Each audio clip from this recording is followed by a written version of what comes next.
construir esse espaço de interlocução com os meus pares da Escola Lacaniana do Rio e das demais escolas, evidentemente, também da Escola de Vitória e da Escola de Brasília, mas das outras escolas. A gente já chamou algumas pessoas que trabalham com crianças, com adolescentes, mas mesmo aqueles que não trabalham com um volume grande de crianças e adolescentes, eu acho que para qualquer analista uma discussão sobre psicanálise com crianças e adolescentes na contemporaneidade, que é a nossa, é muito importante.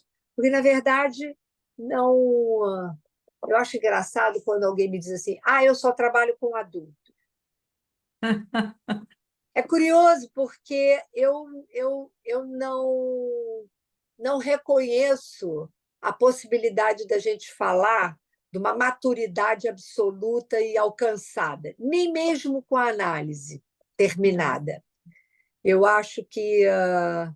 Eu não acho, eu tenho convicção de que seria melhor nós falarmos de uma estruturação que se inicia bem antes da criança, do bebê se tornar materialmente visível, ou seja, desde o momento em que se é engendrado no desejo do parental, né, no desejo do outro, passando evidentemente, pelo que eu chamo de holocausto da infância.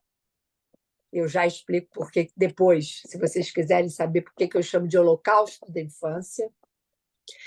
E da adolescência propriamente dita, que é esse momento de levantamento do recalque, onde o sujeito fica num certo limbo entre a infância e a suposta maturidade, né, que se chama idade adulta e tudo mais, que hoje está muito associada e identificada, né, essa maturidade, à independência econômica.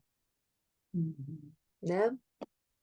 Então, eu acho que ao longo da existência de um sujeito, ele vai se estruturando, ele vai passando por todos esses, eu não diria fases, porque eu não chamo de fases, eu digo esses momentos de revirões na estruturação do sujeito, até essas experiências, elas vão... Também não acredito em passado, né? Esse tempo passado. Não, eu acho que o passado se torna justamente presente em cada um desses momentos de revirão. E na vida, quanto mais você vai se aproximando de uma idade mais avançada, eu posso falar até por mim, que estou com 69, você vai olhando para trás e você vai identificando, né, vários elementos que foram sendo modificados no seu modo de estar com o outro, na sua estruturação, nas relações sociais, e aqueles pontos que foram fixados, que a análise pôde deslocar, né? E algumas coisas que sempre elas vão se acrescentando, porque eu acho que em cada momento da vida você tem um olhar, uma forma de absorver os acontecimentos da vida distintos, são formas distintas. Mas eu vou passar a palavra aqui para a minha convidada de hoje, já anunciando que para o dia 27 de novembro, a Marie-Christine Lasnik virá nos falar também sobre psicanálise com crianças e adolescentes.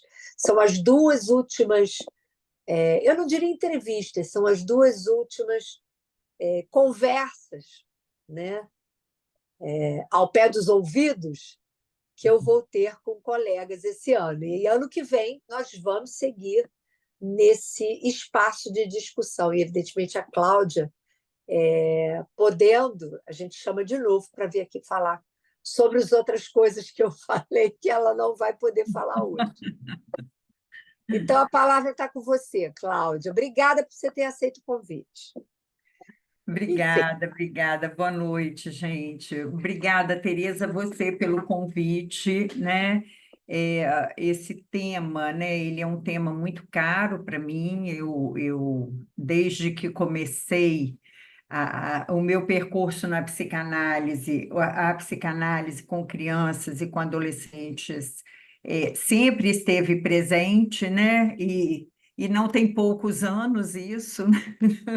Não precisamos retomar tão longe, mas já vai lá há muito tempo. E é interessante porque a partir né, quando você me faz o convite e me fala como é que estava funcionando e o que você estava pensando,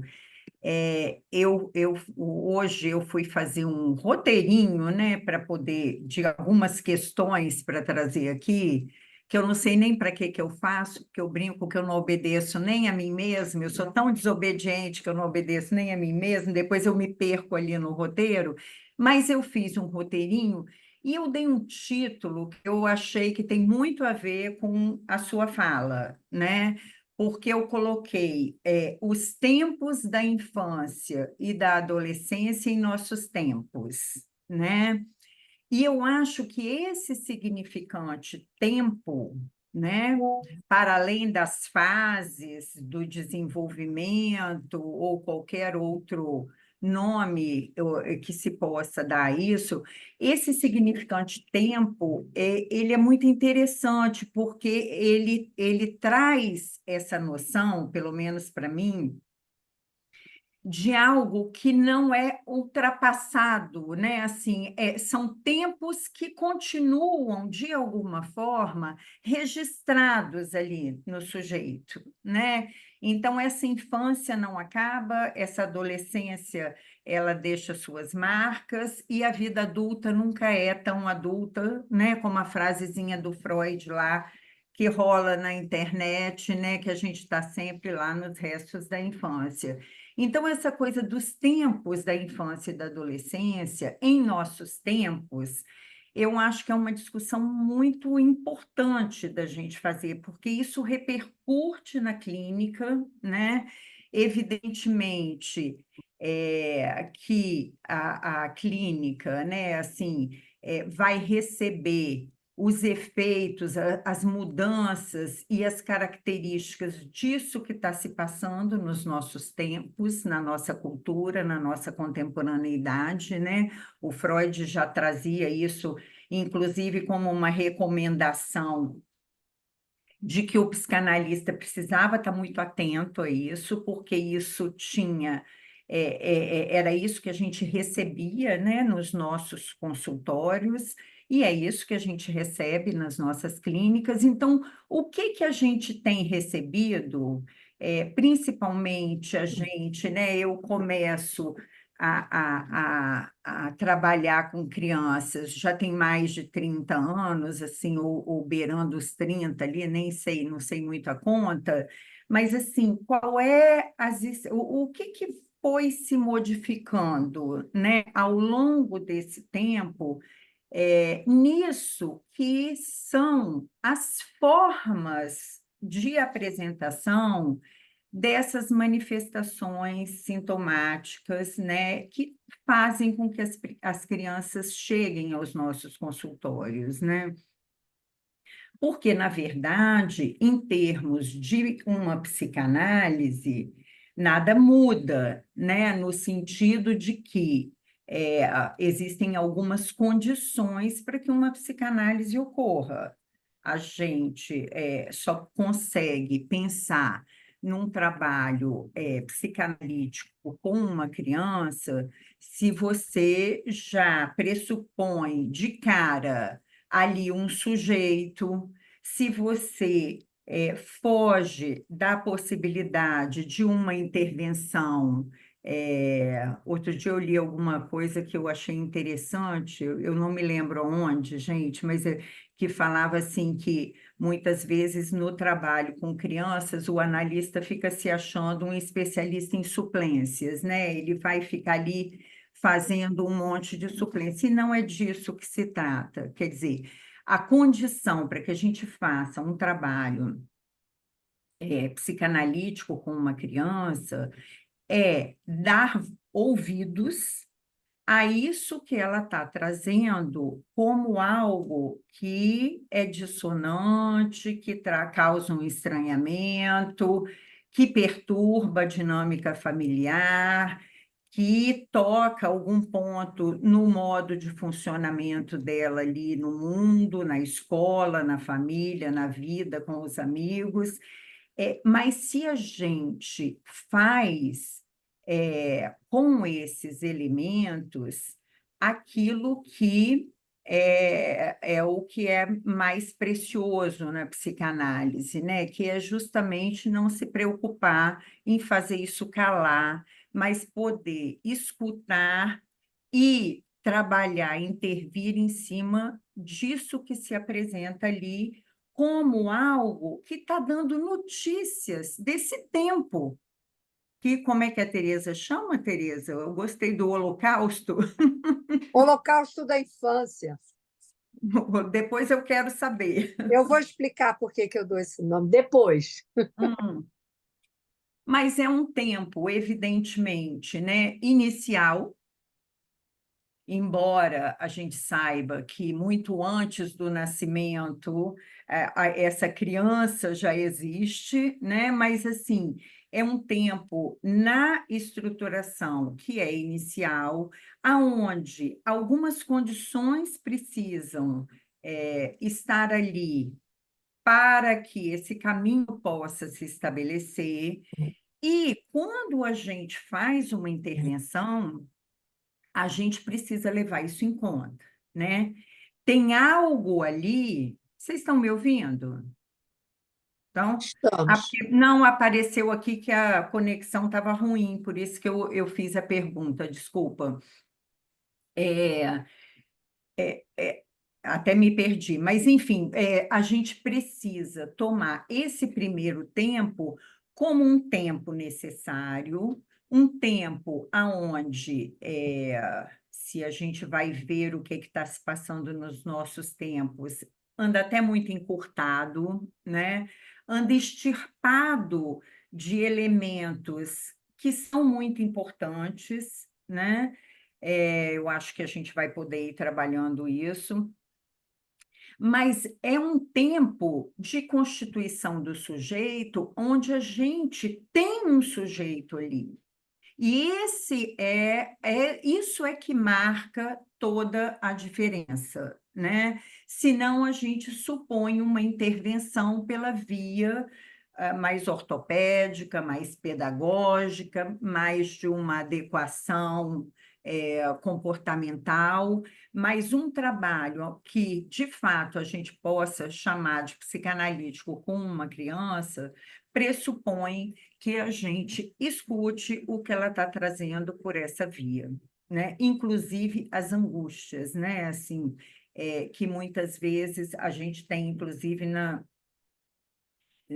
no senso comum, aquela ideia de criança é criança feliz, feliz a cantar e que não tem angústia, e a gente tende a não, os adultos tendem a ter nós adultos, né, uma dificuldade de suportar a angústia das crianças, como se a gente pudesse eliminar isso, mas a angústia, nos adverte Lacan de uma forma preciosa, é o único afeto que não engana, né? Assim, e a gente não pode, em hipótese alguma, não prestar atenção nisso que está sendo trazido como angústia.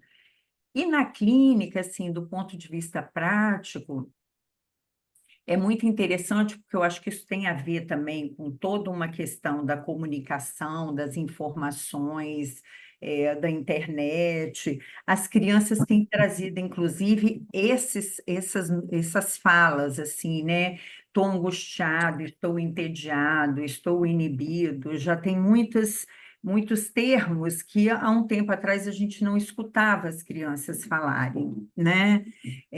Inclusive o tédio, né? O tédio tem sido um significante que, pelo menos na minha clínica, ele tem comparecido muito, assim, porque como a gente vive hoje um tempo onde a gente não faz intervalos, né? Onde a produtividade, a eficiência, tem que produzir o tempo todo, as crianças têm agenda de executivo, uma coisa atrás da outra o tempo todo.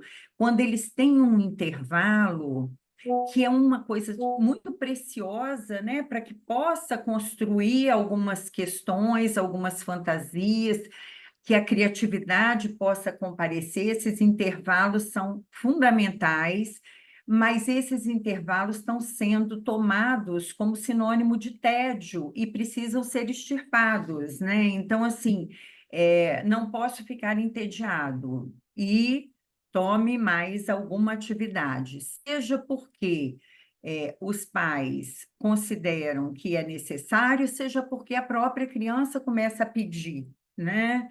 Eu quero aula disso, aula daquilo, aula daquilo outro, e não tem esse intervalo que eu também acho que a gente tem que guardar como um ponto importante na nossa discussão aqui, né?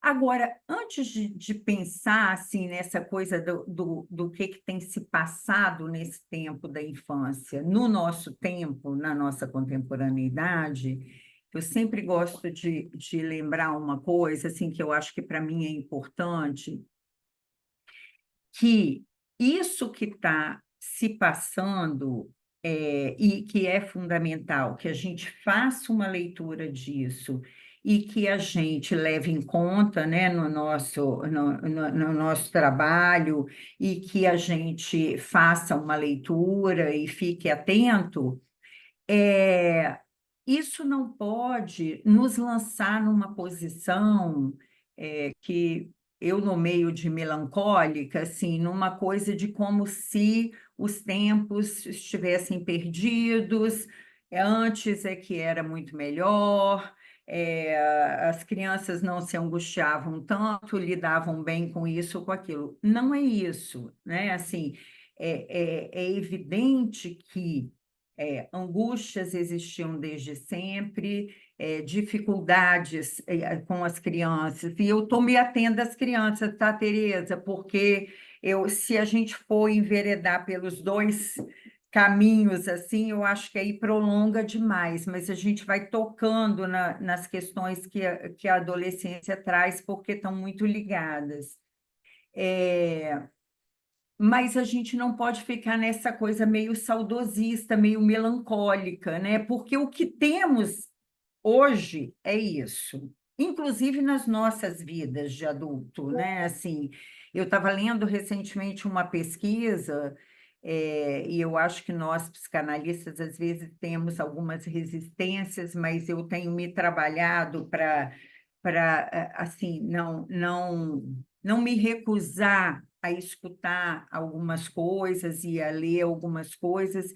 E eu me deparei com uma pesquisa muito interessante que foi feita a respeito das questões de atenção, o quanto que nós adultos estamos com a atenção comprometida pelo efeito das telas e desses textos curtos e desses vídeos curtos, e que a gente, isso está fazendo uma modificação, né?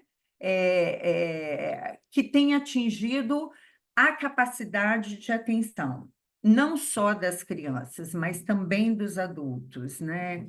Então, a gente vive com isso, né? Eu aposto que entre nós aqui tem alguém que está me escutando falar, está falando no telefone, no WhatsApp, ou está eventualmente olhando um livro. Então, assim, a gente não faz mais uma coisa só.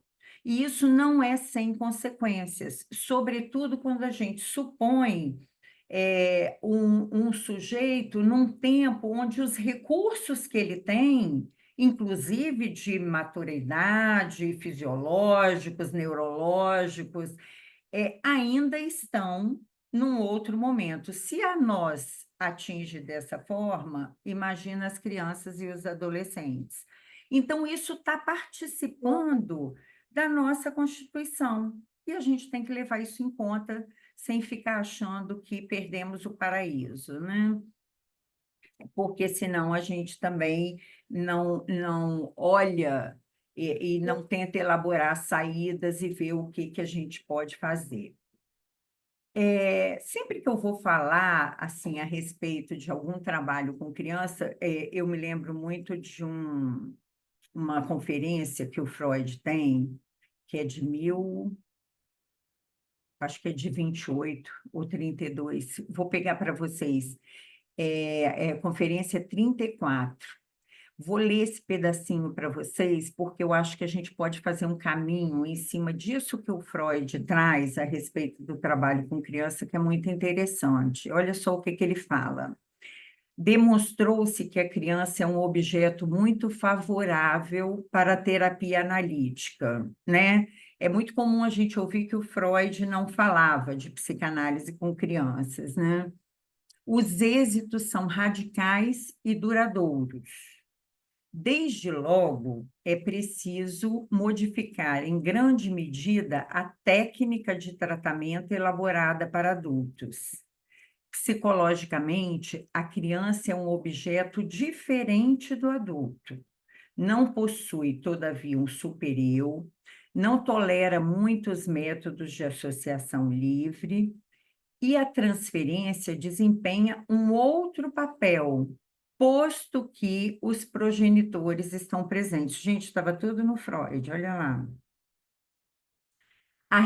As resistências internas que combatemos no adulto estão substituídas na criança, na maioria das vezes, por dificuldades externas.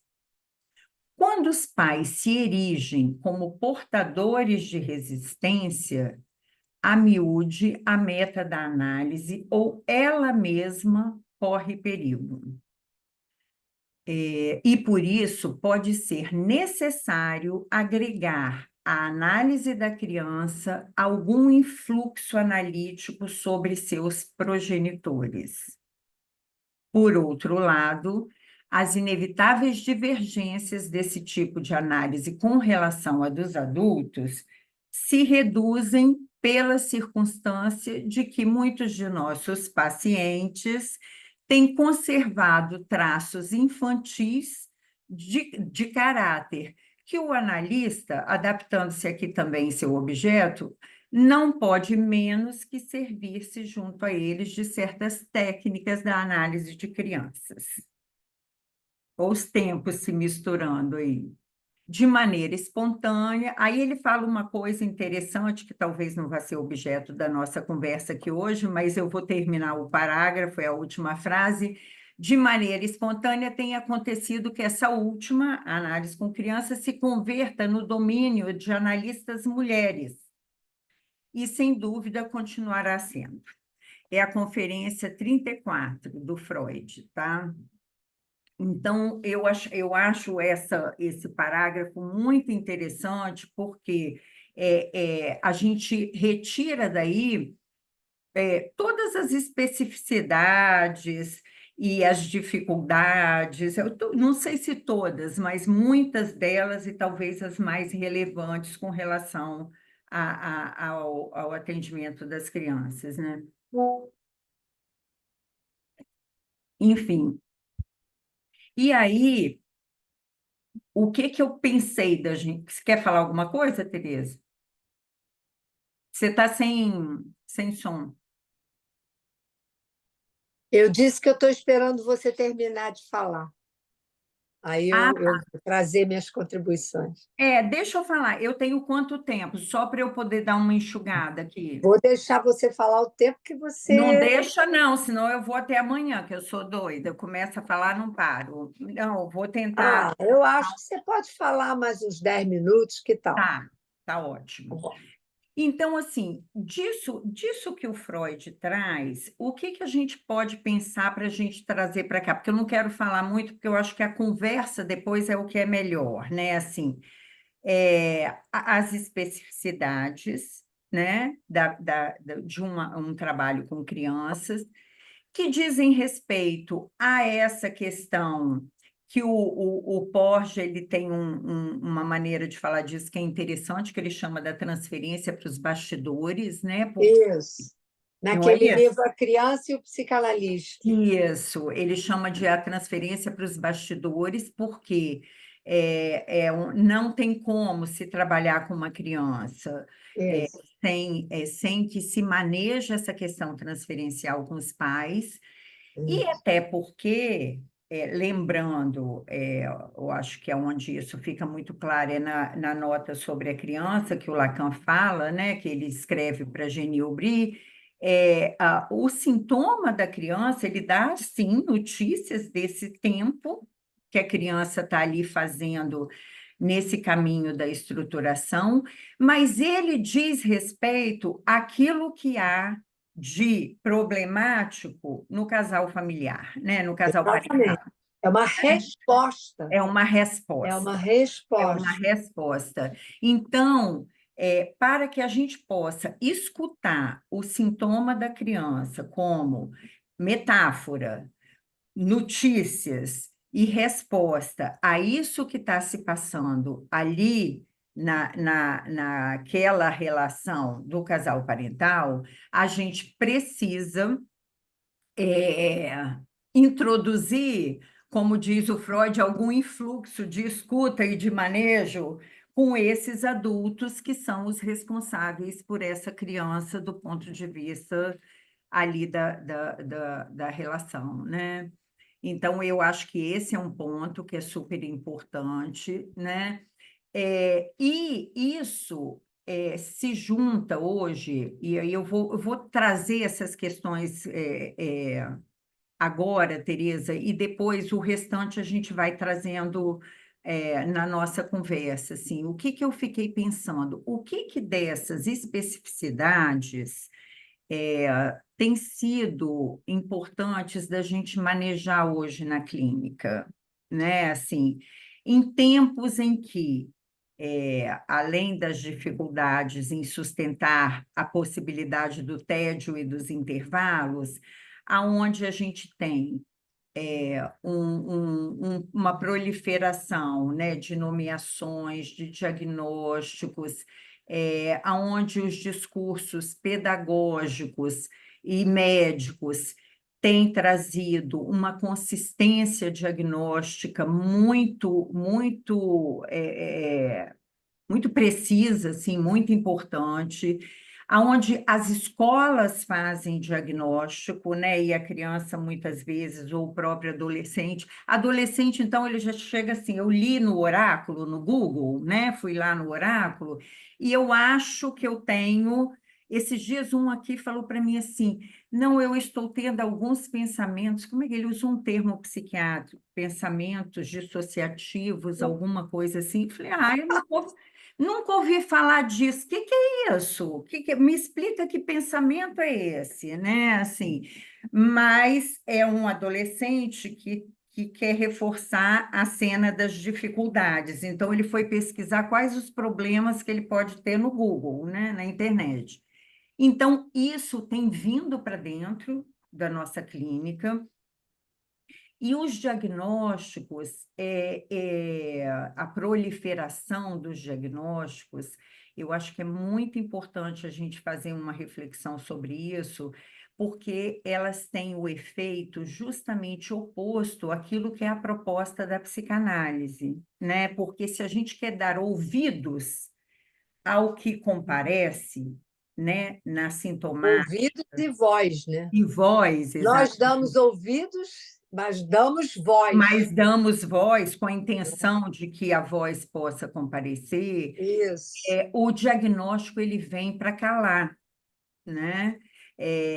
Hoje eu escutei uma criança, ele tem 8 anos, e ele falando das dificuldades dele na escola, e com um menino que perturba muito ele e que é muito agressivo com ele.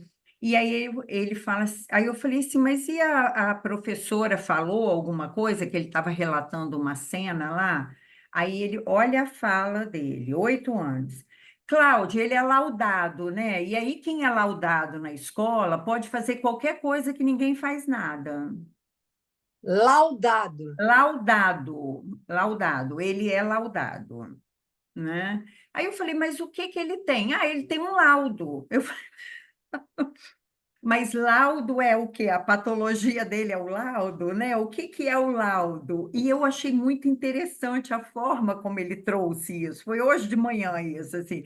Ah, você sabe que ele é laudado. Quem é laudado na escola, ninguém faz nada. Então, essa questão dos diagnósticos, ela está trazendo uma série de implicações que eu quero deixar para a nossa conversa, assim.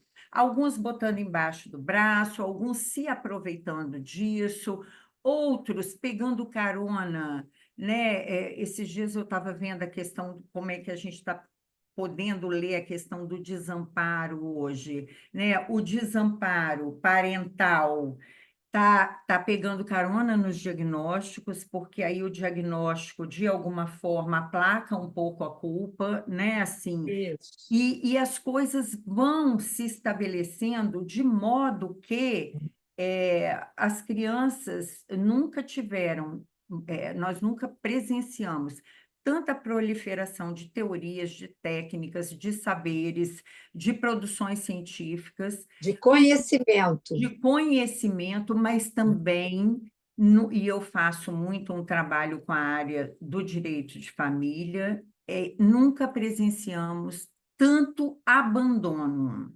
Isso. É assustador. O desamparo estrutural é uma coisa, mas o desamparo enquanto abandono está extremamente presente hoje, né? E muitas vezes a gente precisa ter cuidado para não ficar tentando tamponar isso com os diagnósticos, as telas, as eliminações dos intervalos, enfim. Desculpa a falação, Tereza, fala um pouco Não, e a foi gente começa a ótimo. conversar. Foi ótimo, mas era essa a ideia mesmo de você. Você trouxe muitas coisas interessantes. Eu já começar por essa pontuação que eu fiz, né, que a gente oferece os ouvidos e, ao mesmo tempo, oferece a possibilidade de fala. Não de qualquer fala, de uma fala que seja genuína do sujeito. Uhum. E, na grande maioria das vezes, está silenciada, por isso que ele produz só o seu sintoma, né? Silenciosamente, fisicamente. Então, a oportunidade de dar voz, mesmo que a criança ou o adolescente, muitas vezes, e é compreensível, chegue sem ter condições de falar, né, com uma inibição que aparece aparentemente como um sintoma, o fato dele, em algum momento, poder perceber que ele tem ali uma oportunidade genuína de falar, né, com uma certa proteção, com uma certa isenção dos olhares e ouvidos, Uhum. não só da família, mas dos amigos, da escola, ele poder ter uma margem de liberdade de se ver escutado e de se escutar também, ele mesmo. Isso realmente eu acho que faz uma diferença muito grande quando a gente consegue que essas análises caminhem. Mas, curiosamente, você sabe disso muito bem, quando esses sujeitos começam a melhorar, né? Começam, portanto, melhorar, que eu digo, não do ponto de vista do que a família buscou, mas do Uhum. seu ponto de vista, dele mesmo. Isso incomoda a tal ponto que, na maioria das vezes, as famílias tendem, não é obrigatório, mas tendem a querer interromper. Por quê? Posso Porque dar a um criança. exemplo só para ilustrar isso? Oi? Posso te contar uma coisa só para ilustrar isso? Pode, Que claro. aconteceu recentemente.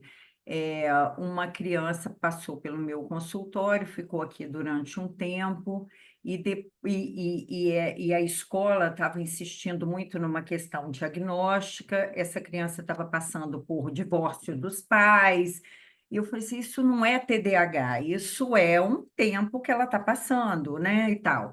Mas aí a escola coloca como condição para a família que, se não levasse ao psiquiatra, eles não aceitariam a matrícula do menino, né? E não teria que levar ao psiquiatra e a uma psicóloga que eles indicam que é parceira da escola. E assim a família fez. Agora, eu acho que tem uns 3 ou 4 anos, isso hoje, adolescente, esse menino retorna. E aí ele fala assim para mim, eu pergunto por que que ele voltou, ele falou assim, ah, Cláudia, porque lá eu fui para ver aquelas bobagens de escola, mas aqui eu quero resolver mesmo é meus problemas, né? Assim, então, É isso, é isso. eu Nada quero como a espontaneidade e a franqueza do adolescente, que eu amo. aqui eu venho para resolver meus problemas, lá é só aquelas coisas de Lá é escola. encheção de linguiça. Então, lá é interessante, porque lá, que ele diz lá, é na cena social onde é esperado determinadas coisas já formatadas. Uhum. É essa a questão. Porque isso é muito interessante. Uma vez escutando o Charles Meumann numa conferência, ele disse um negócio. Ele tinha um jeito muito particular de trabalhar com os adolescentes. Ele não trabalhava com criança, trabalhava com criança também, mas especificamente adolescentes. E ele disse um negócio muito interessante. Ele disse que o problema é que a sociedade trata os adolescentes como se eles fossem débeis mentais, como se eles não tivessem sexualidade, né? Como se a sexualidade deles já fosse sabida a partir, né, dos caracteres sexuais secundários que aparecem. Então, uma total alienação, né, da verdade daquele sujeito. E este talvez seja, porque isso é uma característica da nossa época. Antigamente não havia o conceito de adolescente, o que não quer dizer que não se passasse pela adolescência. Entretanto, muito precocemente, os sujeitos, uma vez que,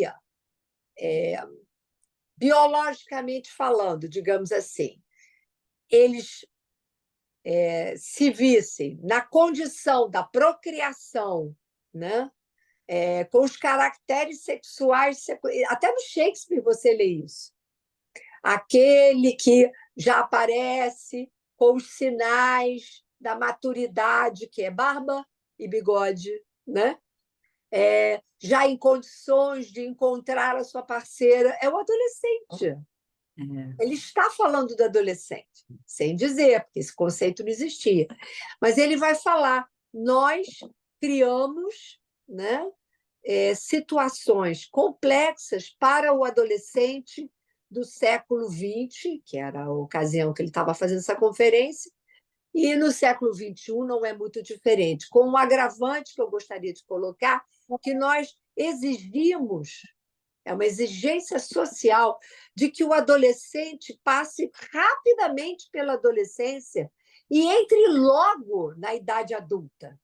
Mas na idade adulta para certos aspectos, não para todos. Então, quando os pais dizem, mas você não tem mais idade para isso. Ao mesmo tempo, diz para o mesmo sujeito, mas você ainda não tem idade para isso. Então, realmente é um desconhecimento e uma tentativa de abolir o surgimento efetivo de uma diferença. Porque se a infância, esse é o meu entendimento, se a infância é esse momento, né, florido, digamos assim, de aparecimento dos traços que a criança recebeu e que ela vai significando, né, nesse tempo da infância, através do seu brincar, o adolescente brinca de outra maneira e ele usa a sexualidade como uma possibilidade do brincar que ele tinha na infância e que ele, de certo modo, perde quando ele entra na formatação edípica, por conta dos efeitos do supereu herdeiro do complexo de Édipo. Então, há ali uma certa captura, né? Não pode fazer certas coisas, mas O adolescente, ele subverte isso, Uhum. exatamente porque ele deixa de ter os heróis que ele tinha na infância. Mas, ao mesmo tempo, ele está sozinho diante de um mundo que não lhe oferece, de modo algum, né, um lugar de reconhecimento.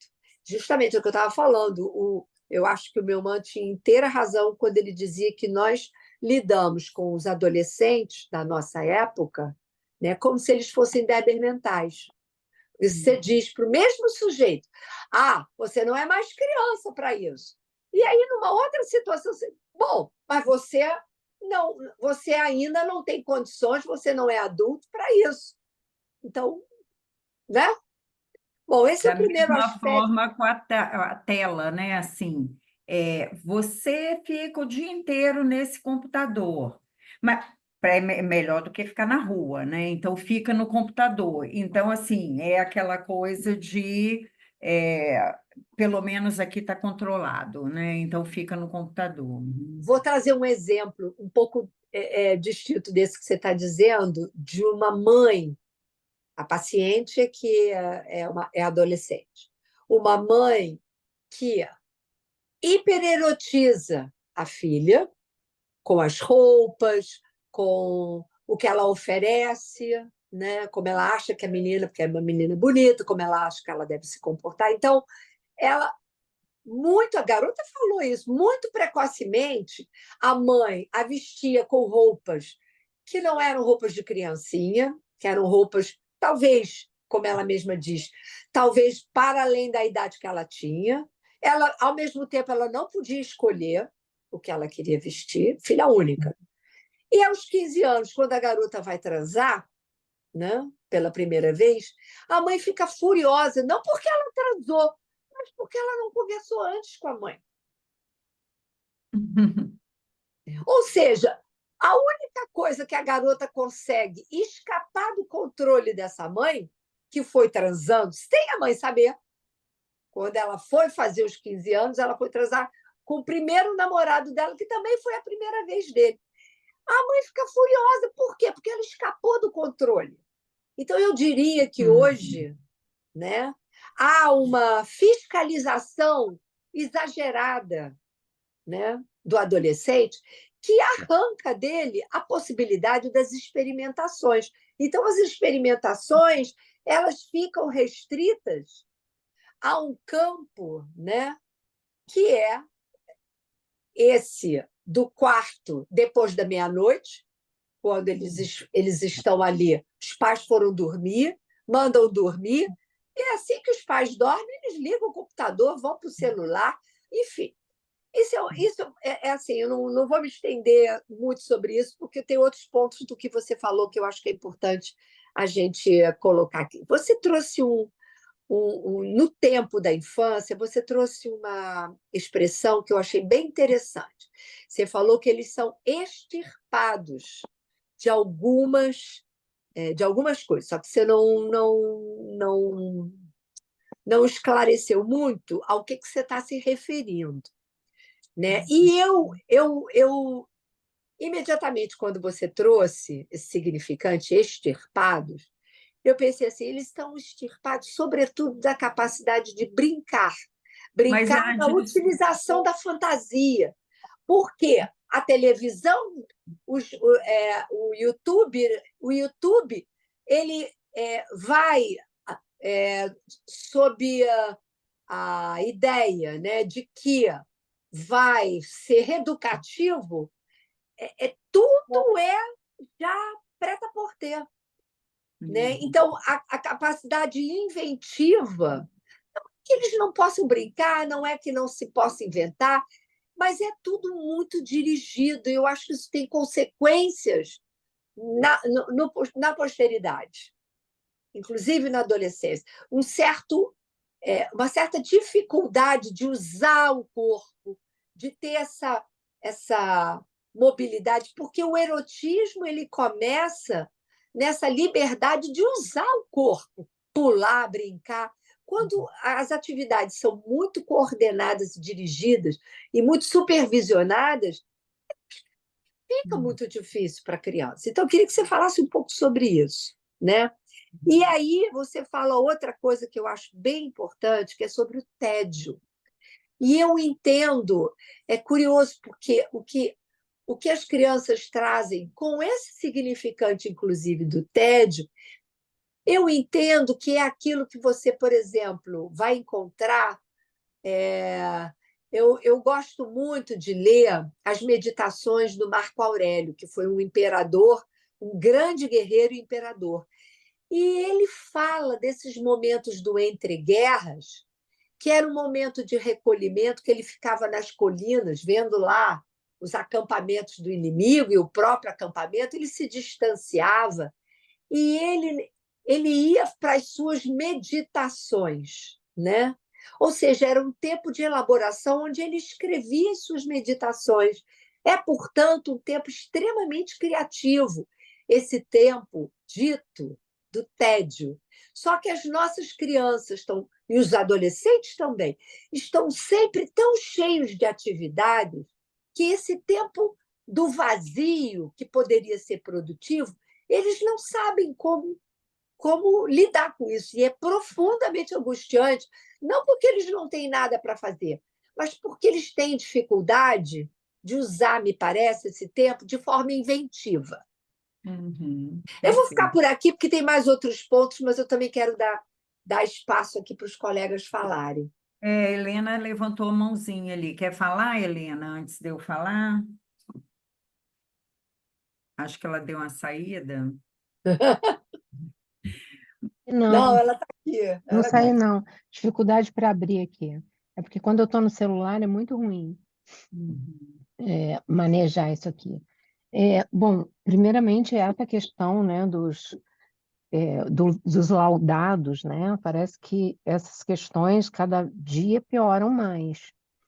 E claro que em todas as épocas, como vocês pontuaram, sempre teve questões com relação à adolescência, ou não tinha lugar, não tinha nome. O Zuenir Ventura até falou uma coisa uma vez que ele disse assim: a minha geração não deu sorte, porque quando eu era criança e adolescente e criança não eram valorizados na sociedade. E agora que eu sou velho, velho é que não é valorizado. Falando, dei sorte mesmo. Então, assim, isso historicamente tem as suas questões, mas eu acho de uma gravidade única. O que a gente vê na contemporaneidade é essa questão de tudo ter um diagnóstico, e isso, entre aspas, facilitar a vida dos pais, da escola, de todo mundo, né? Então, assim, em geral, isso é um recurso, se tornou um recurso. Eu tenho um analisante que ele tem 30 e poucos anos e ele foi diagnosticado com TDAH. E ele tinha uns 12 anos, ele falou para a mãe dele: eu não quero mais tomar remédio, me bota para fazer esporte. E assim ele vem, formou em direito, vem conseguindo arcar, digamos, com as questões da vida adulta sem medicação. Mas foi decisão dele, aos 12 anos. E outra coisa só, que você falou sobre a falta de cuidados, atenção, de dispensar realmente um tempo para a criança e para o adolescente, em conversas em casa, refeições em conjunto, etc. E como, por outro lado, tem essa ingerência, como a Teresa trouxe nesse caso dessa menina de 15 anos, quer dizer, há um controle, mas não há um cuidado. E isso Isso. também torna muito grave a situação Não há uma hoje. escuta, né, Helena? Exatamente, não há, não há. Uhum. Há uma total, assim, um afastamento. Não existe essa presença ali. Quando os pais estão com os adolescentes, eles estão em festas com amigos, aí são os amigos dos pais que convivem com eles. Isso. Saber mesmo não sabem nada, não tem momentos deles fazerem coisas juntos, fazerem programas juntos, É, refeições juntos. é Então, muito assim, importante. é um caminho aí que a gente fica muito na dúvida como vai ser, como vão ser esses adultos. Os Quais os adultos que eu recebo efeitos? jovens, Uhum. hum? quais os efeitos disso Pois é. nessa adolescência como tempo de passagem, né? Que tem sido um tempo um pouco alongado, né? Eu gosto muito do neologismo adolescentes, né? Porque a gente tem visto adolescentes com Pois 35, 40 anos, né? Assim, porque parece que falta esses recursos ali aonde começaram a ser extirpados, né, Teresa, desde a infância, né, assim, Exatamente. porque a brincadeira ajuda a construir isso, o ócio criativo, o tédio, as brincadeiras mais mediadas pelo simbólico, que não a tela, que não tem essa mediação, né? Então, assim, isso que vai trazendo essa espécie de, vamos botar entre aspas, déficit desde lá da infância, e a gente tem a infância, né? Isso vai ser reeditado na adolescência, e aí esses recursos estão fragilizados. Então, Exatamente. a passagem da adolescência para a vida adulta, ela fica mais também difícil, porque as ferramentas estão também mais frágeis, né? E aí o que Pois é, acontece é que a adolescência não é um tempo de passagem, é uma exato. coisa que se eterniza. Uhum. É isso que eu ia falar. Os jovens que estão com 20 e tal, 30 e poucos anos na clínica, eles estão sem perdidos, mas estão como adolescentes perdidos, Uhum. né? Desconhecem o caminho, têm dificuldade de fazer amizades, há uma De solidão trabalhar, de assumir uma vida profissional, total, né? não tem noção. Uhum. Quem trabalha isso muito bem, eu estou falando demais, gente, a Simone pediu para falar, é o Lebran, inclusive num evento Isso. da escola aí do Rio, ele trouxe isso, né, que a gente Foi. estava produzindo uma geração de hipernarcísicos, né, na Isso. medida em que a gente não permitia que essas crianças e esses adolescentes se deparassem com as faltas, as angústias e Isso. o real do sujeito, né?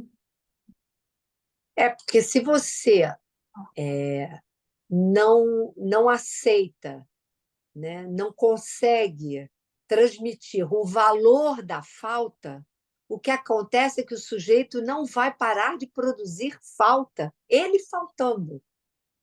Quem vai faltar é ele, como sujeito, né? A Simone quer falar. Vai, Simone. Oi, gente. Cláudia, você vai falando e vai pipocando assim na minha cabeça um monte de cenas que eu acompanho, né? Eu trabalho no município com criança de 6 a 12 anos.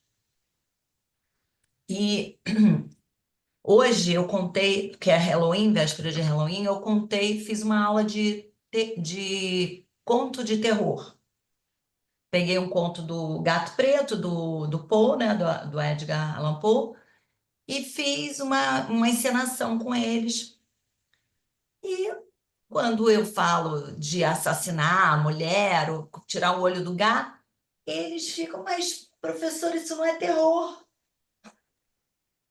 Isso não é terror.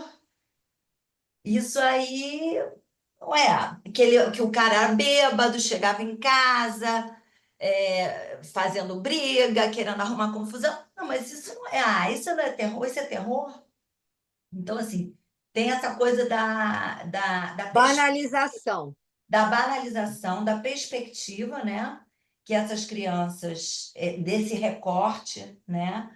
Social dessas crianças, que estão expostas a essa violência, né? Essa situação que é uma outra ordem de desamparo, né? Que não é.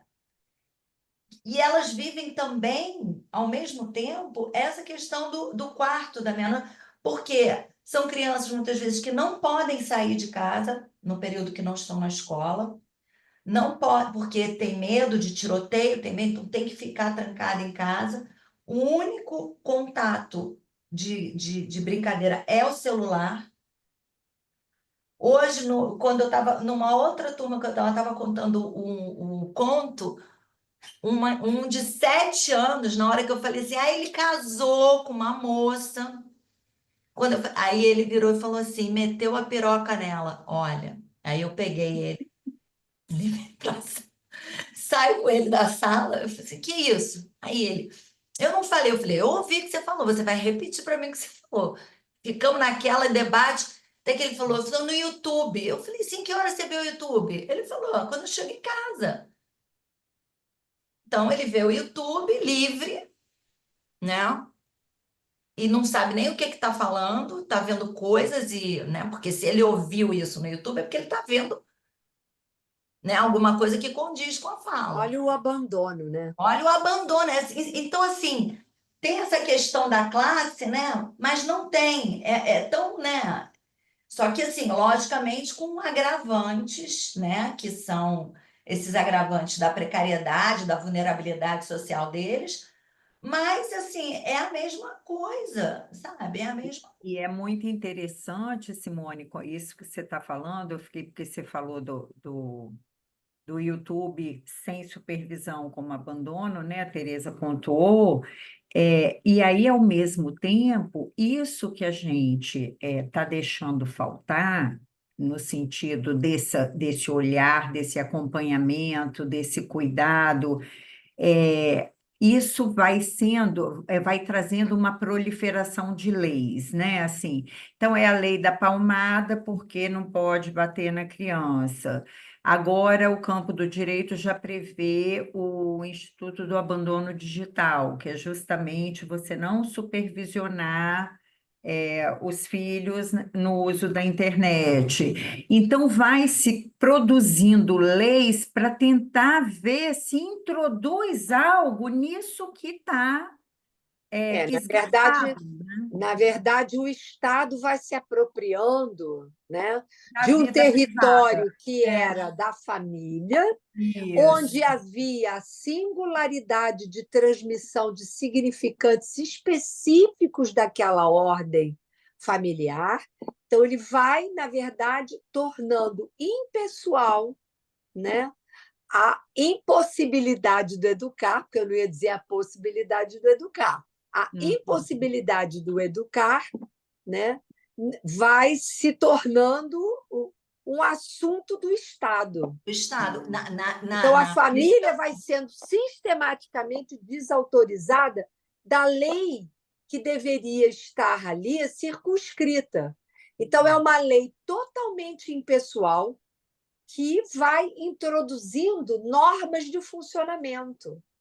Isso é assustador, Eu Tereza. O acho. judiciário vai. Outro dia eu escrevi até com uma colega de São Paulo alguma coisa sobre isso, né, da função do judiciário e o quanto que ele vai se apropriando numa posição de saber absoluto sobre o que é Isso, família, né? E isso. assim, propondo coisas. Agora é a história da coordenação parental, né? Como, vamos ensinar a ser pai e mãe porque você não está sendo bonzinho, pai e mãe bonzinho.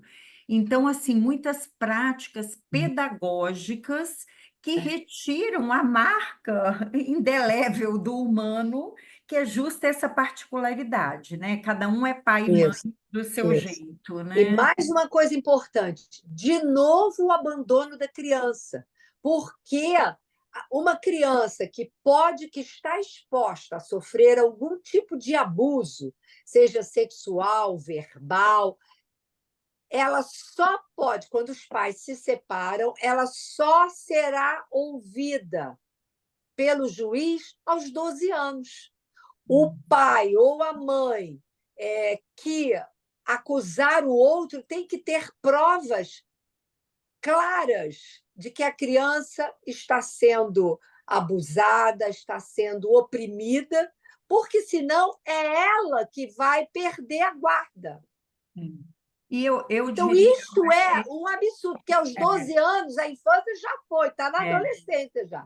mas agora tem até tido um movimento de dar voz à criança. O nome é esse, que é lindo, maravilhoso, né? Mas dar voz à criança, quando você faz isso sem que de fato seja um caminho de dar voz, né?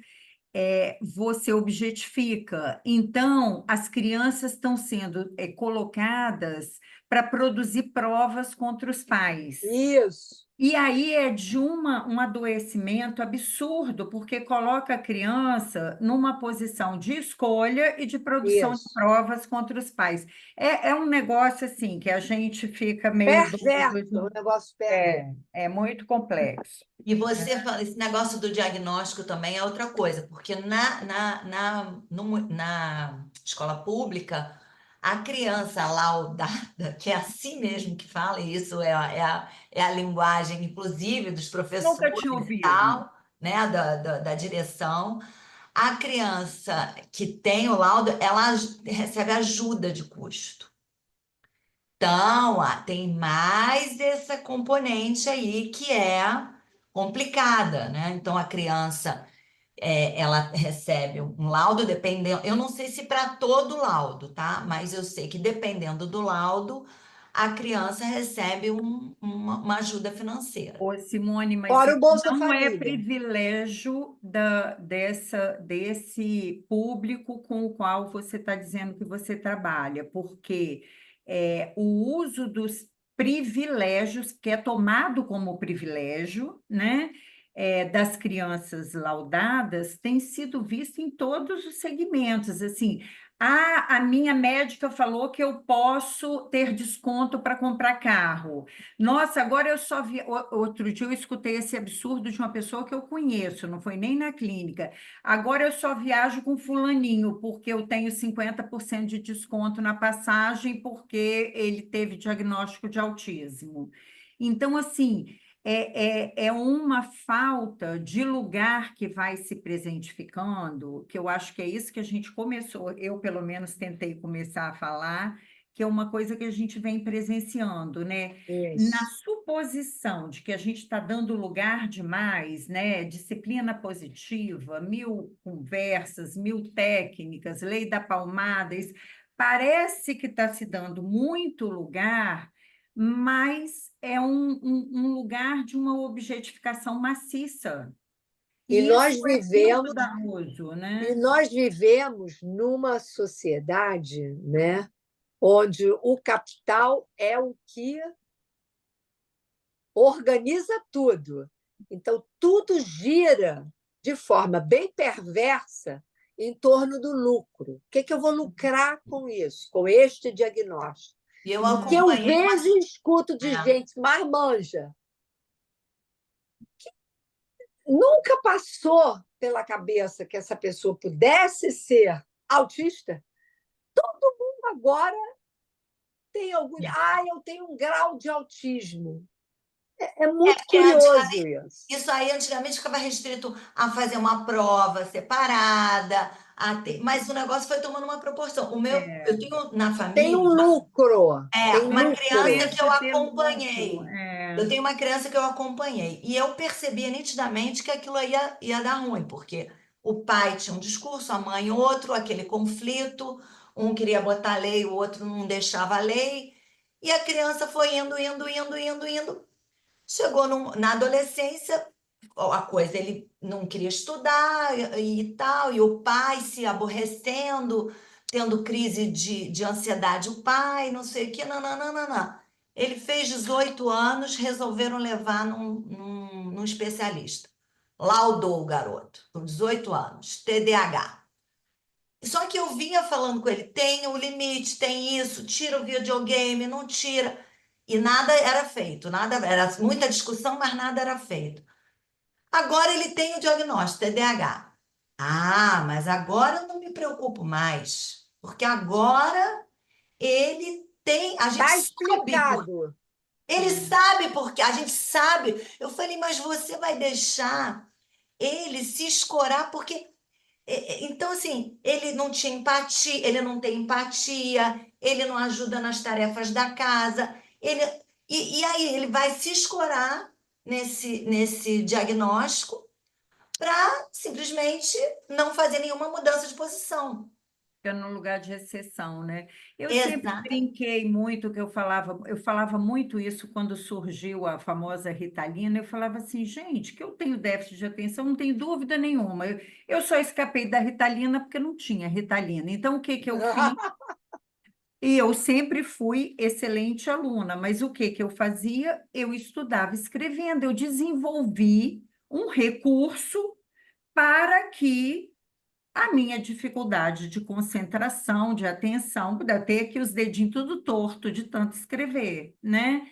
Mas hoje isso vem com os benefícios, com a medicação, Com o e mais lucro. uma vez a gente cai na coisa do extirpar a possibilidade de se criar saídas, né? Porque você não cria saídas, a saída vem sempre, Exatamente. Mas o que né? eu fiquei chocada nessa situação é assim, que todo mundo ficou bem, sabe? O pai ficou tranquilo porque não precisa mais se aborrecer, porque o filho tem uma. Mas é isso, além do que a Cláudia falou, isso, né? Tem essa acomodação para os pais, então tá Aí tudo ele não certo. precisa mais brigar. Ele falou assim: não, eu não Sim. vou mais brigar. Agora a gente já sabe. Quer dizer, para ele também foi uma coisa assim, terapêutica, né? Nesse sentido. E o garoto tá E o nadando de garoto vai braçada. capengar ao longo da vida dele. Não, o menino, o pai é engenheiro, o garoto está trabalhando no mercado, eles moram na Europa, o menino está trabalhando no mercado. Olha que bacana, lindo, né? Ô, Simone, esse não é o único, isso tem acontecido Caramba. muito, né? A Márcia queria falar, levantou. Eu estou vendo a mão, eu ia falar isso, ela está com a mãozinha levantada aqui. Pois é, eu quero agradecer aí a Cláudia, porque eu estou pensando assim na formação nossa, né? E agradecer a Tereza também, que possibilita os colegas assim se apresentarem. É muito legal essa discussão aqui, né? É, eu fiquei pensando na nossa formação, Cláudia e Tereza também, porque eu acho que ela traz né, esse vigor aí do espaço da clínica psicanalítica. É, a gente trabalha nesse intervalo, né? Fiquei pensando nisso. Então, por pura associação livre, né? Quando você estava falando, Cláudia, eu lembrei da Tereza Nazar falando de tempo, de Cronos e de Kairos, né? E a gente trabalha nesse tempo lógico. E aí eu fiquei pensando nesse intervalo em relação à lei, né? Será que a gente tem alguma possibilidade de intervenção, né? E a partir de nossa escuta, nesse espaço em que no tempo lá do meu doutorado eu escutava, né? Análise de discurso. O bom advogado é o que percebe os buracos, né? Os espaços, os intervalos que existem nas leis. E isso veio muito forte assim quando eu te escutei, Cláudia, porque então é nesse vazio, nesse buraco, nesse intervalo que a gente tem alguma possibilidade, enquanto analista, de propor alguma torção, né, de propor alguma pequena intervenção. Eu queria te escutar um pouquinho mais nisso e te parabenizar, porque foi muito legal. Eu acho que é um pouco isso tudo que a gente está falando, assim, né? Você falou da formação, eu fiquei imediatamente pensando na questão, no lugar da clínica com crianças e adolescentes, na Uhum, formação do analista, né? Assim, uhum, nessa conferência, inclusive, o Freud toca nesse ponto, assim, uhum, porque durante algum tempo a ideia que se tinha é que a clínica com crianças era destinada aos iniciantes, porque como se fosse uma clínica mais fácil, né, de uhum, ser conduzida. E, no uhum, só que não, entanto, né? o só que não, né? Hashtag só que não.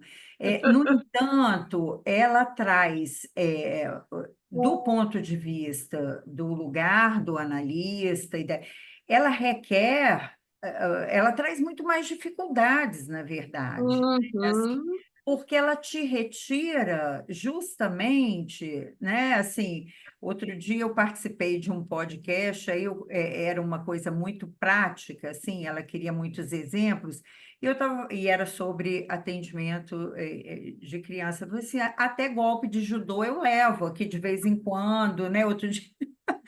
Então, você sai daquela cena do setting, Você sai da poltrona. você sai Total. literalmente Uhum. da poltrona, né? Desculpem o termo horroroso, tira a bunda da cadeira, né? Uhum. E vai ter que escutar da forma como isso está vindo, né? Com os recursos que isso pode ter na fala daquela criança ali naquele momento, seja por uma Uhum. brincadeira, por um excesso de agitação, né? Que às vezes você tem que ficar ali. Eu tinha um que jogava bolinha de gude aqui. Ele vinha da escola com a sacola de bolinha de gude. Eu morria de medo do vizinho subir e brigar comigo, porque aquele trem quicava no. Então, são coisas que, na formação do analista, ele abre um leque. Eu acho que ele amplia o olhar, né? Então, a Uhum. clínica com crianças, ela contribui muito para a formação do analista, né? E por isso que isso que a Tereza fala também é uma frase que me incomoda, não só atendo adultos. Ninguém atende só adulto, porque não existe Uhum. adulto sem estar referido à infância, e Exatamente. se você delimita demais o seu público, né, só adultos, você também cria um enquadre Ensurdece, você ensurdece. sem Porque surdez. o que que você acha que você vai escutar do adulto? Se o sujeito não tem idade, por que que você fala de a criança, o adolescente e o adulto? Tudo bem, a gente sabe que temporalmente, cronologicamente, né, uma criança não vai apresentar todas as questões elaboradas que o dito adulto, ou mesmo o adolescente, trarão. Da mesma forma, o adolescente não vai apresentar uma pessoa de 40 anos, vai ter outras questões, a princípio.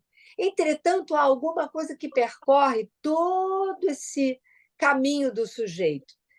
É o fato de que a gente pode talvez dizer que a adolescência, né, assim como uma infância, elas fazem parte dessa estruturação do sujeito que não tem idade e que, portanto, a cada tempo, né, da sua existência, ele vai apresentar um modo de elaborar, de usar os recursos que ele tem, na sua temporalidade, evidentemente, para trabalhar os significantes que ele tem. É óbvio que lá, com uma pessoa com bem mais idade, ela vai trazer e vai atualizar essas questões que estavam recalcadas, certamente, mas ela vai ter também todo esse percurso que ela teve para ressignificar o que ela foi quando muito pequena, o que ela foi na adolescência, o que ela está sendo agora, os problemas, né, existenciais, eles vão, no meu entendimento, eles vão se apresentar de acordo com o universo significante que aquele sujeito porta num dado momento, não é E que mesmo? talvez aí, nesse tempo lógico, é que pudesse se inserir algo dessa lei do desejo, É. E eu queria só acrescentar a questão que dessa você me lei. perguntou, que eu sempre brinco sobre o Holocausto da infância. Eu quero Eu ouvir. chamo Sim, de é. Holocausto Uhum. da infância o fato de que o sujeito, quando ele faz, começa por aí, ele faz a sua entrada no campo da fala e da linguagem, tendo que abdicar inicialmente, né, desse ser da natureza para ser um ser no campo da fala e da linguagem, ser conforme o significante. Só que ser conforme o significante sobredetermina uma alienação da qual ele só vai se livrar, né? Por exemplo, numa boa análise. Então, todo esse período de assujeitamento, ele é objeto. Ele está numa posição, eu diria, de holocausto, porque ele é massacrado pelo super-eu, né? Ele tem que entrar naquela forma, e isso é da ordem do necessário, para ele conviver com o outro. Suas fantasias não podem ser reveladas. Tem que ficar bem escondidinhas lá. E você vê muito isso em crianças que os pais são muito rígidos. Ela não tem nenhuma naturalidade. Ela não só não sabe quem ela é, mas que ela está, na verdade, impedida de descobrir alguma coisa que, de fato, ela gosta. E aí o que acontece? Essa vai ser a criança que vai ser massacrada na escola. Por isso que eu digo que é o holocausto da infância. Porque as crianças, entre elas, não têm piedade. Nenhuma. O adolescente também não tem. Mas as crianças, sobretudo, São piores. São piores. Elas vão para o extremo, né? Porque eu vejo as crianças também tendo, quando tem uma criança assim com uma dificuldade ou realmente síndrome de Down, eles são tão cuidadosos, eles cuidam, eles vêm falar com a gente, mas ele é especial, professora, não briga com ele, entendeu? Mas ele é especial, mas ele tem que entrar aqui na regra da gente e tal. Isso. Entendeu? Ele tem que poder ser dele. integrado. Exatamente, ele tem o Então, limite algum dele. tipo de integração. Claro que não é 100%, mas ele não vai ser tratado justamente como se ele fosse uma coisa.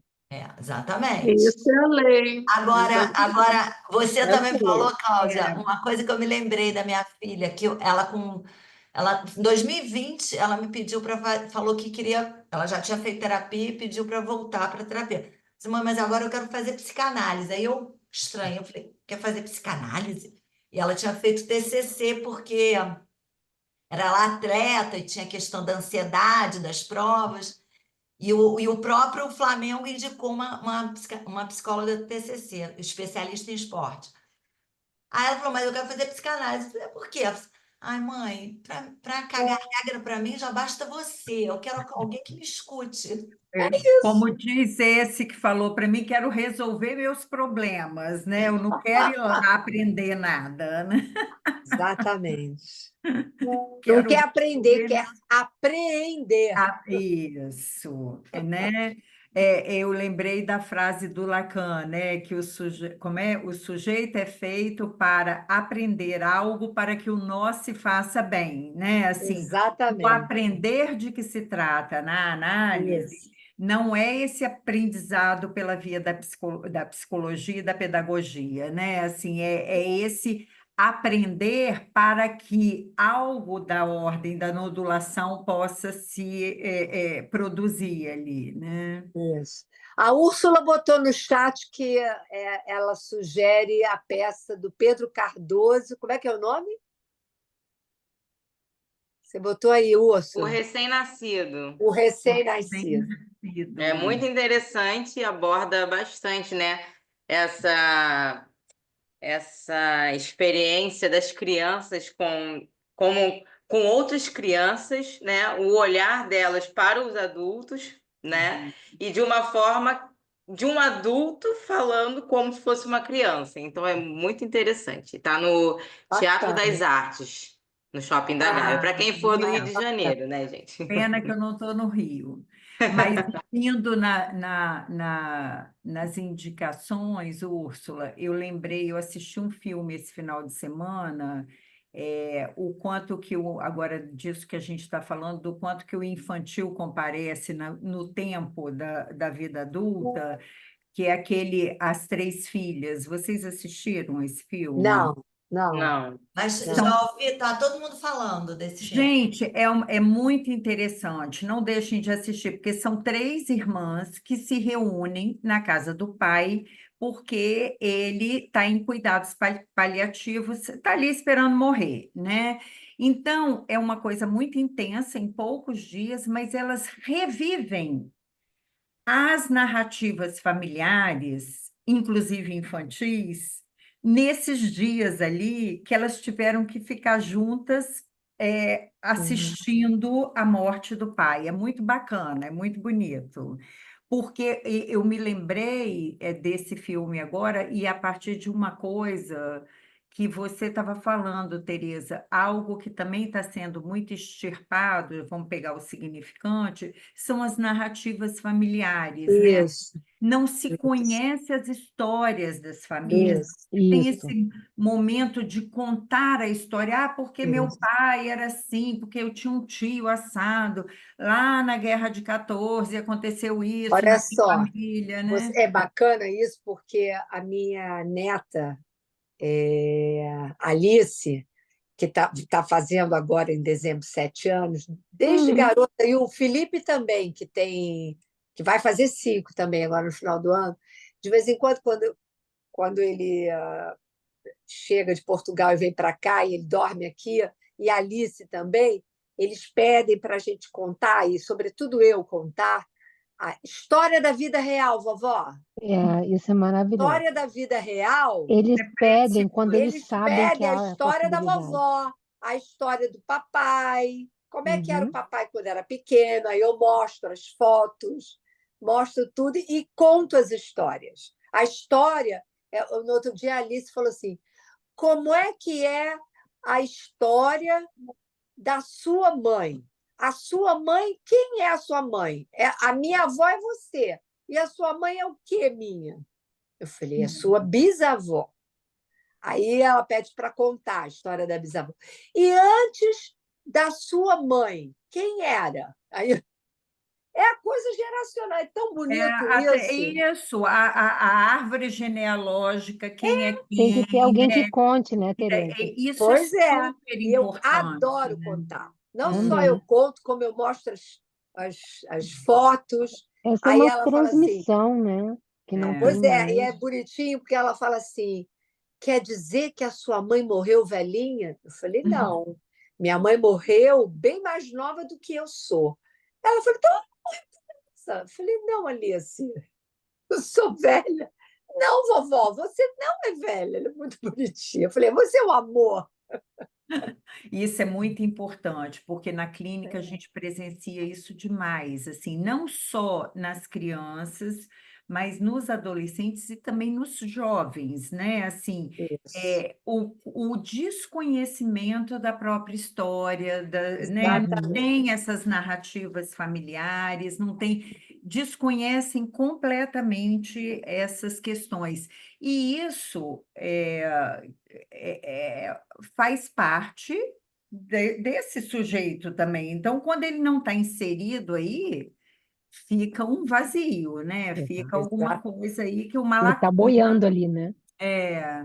Então, é muito Aí interessante. preenche com os sintomas, porque o Exato. sintoma vem no lugar do que não é dito. Uhum. É isso Mas, aí. evidentemente, algo se transmite. Então, Uhum. vira sintoma, porque se não tem uma, uma, Lógico. uma palavra, né, que dê sentido, que dê alguma consistência, que o imaginário nesse sentido é muito importante, alguma consistência a coisas que não são ditas, mas são percebidas, são, o que a criança vai fazer? Ela vai criar um fantasma em torno daquilo, uma sintomática, seja ela qual for. Isso aí. Gente, alguém Nossa, quer falar mais maravilhoso. alguma coisa? Porque eu adoro falar, a Cláudia também gosta. Você já viu, né? Ainda bem que eu Eu avisei posso contar antes. só uma historinha familiar Pode, rápida? claro, Helena. Nos almoços de sábado era comum meu pai ficar contando histórias de família. E aí a minha mãe levantava, ninguém saía da mesa, ia pegar chocolate, a gente já tinha comido a sobremesa, ia pegar chocolate, distribuir para a gente ficava ali adorando. E meu pai se referia aos avós dele, a finada vovó Bela, a finada vovó Noca. E a finada vovó Noca, ela era entrevada. Eram os termos que ele usava, né? E aí, muito curioso é que muitos anos depois, a minha irmã mais nova, ela tem artrite reumatoide. Aí ela me perguntou o que que o pai dizia com relação à vovó Noca, por que que ela ficou entrevada? Eu disse porque ela tomou um ar frio depois de parir. Era a história. Aí Olha, ela chegou e disse assim, porque eu desconfio que a artrite reumatoide já estivesse na família, e tem muito sentido isso. Mas a gente só pode tocar nesse tipo de coisa porque a gente conhece a história falada por ele, né? Eram os finados todos, que a gente debochava, entre aspas, a gente achava muito curioso. Mas isso é muito bom, porque isso é a nossa história, é, né? E a gente pôde ouvir Isso aí. com os termos dele. Mas é isso, eu acho bacana, assim, procuro passar isso para os netos, para as sobrinhas netas, e contando histórias, e elas gostam, né? Aí a criança mais adora quando a gente conta história, É. adora. E Uma sabe delas falou assim adora, para mim, eu queria porque não muito é ter só uma por causa da bisa. história, é porque você está É, dedicando um tempo especial para ela. exato. E sabe o que que eu pensei, gente? Viajei na maionese aqui, mas eu vou falar para vocês. É, você falou da sua neta, né? Que fala assim, não, vovó, você não é velha, né? Assim, você Você porque ainda não tem neto, Cláudia. hã? Você ainda não tem neto. Então Não, não eu não pode tenho, ninguém te não. dizer que você não é Morro de velha, entendeu? inveja A de gente quem já tem, pode, mas eu, não Tereza. tenho, não.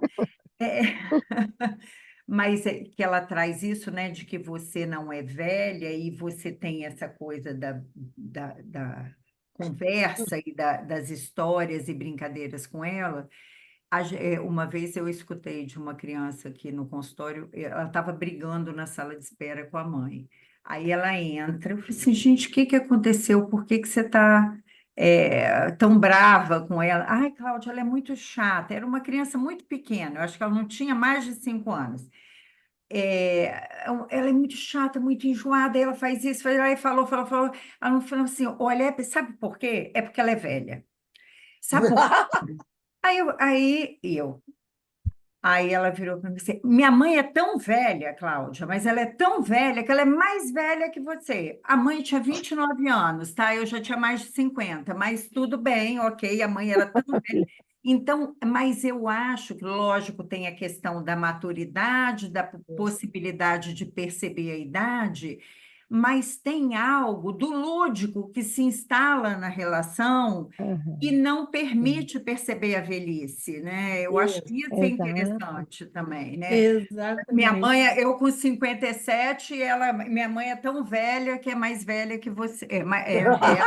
Ela consegue ser mais velha do que você, Mas é né? comum as minhas sobrinhas netas dizerem que eu sou mais nova do que a minha sobrinha, que é muito mais nova do que eu. É. Elas Então, eu dizem que acho que ela que é tem velha. aí a importância dessas Porque eu tô narrativas. lá para brincar, né? É. Gente, vamos parar de falar, senão a gente não para. Gente, Beijo, maravilhoso, obrigada, muito maravilhoso. obrigada, Obrigada. Cláudia. Vamos Muito chamar obrigada, você no ano que Cláudia. vem. Vamos, vou Beijo, participar dos Beijo. outros Beijo. também. Beijo. bacana, Boa beijo. noite.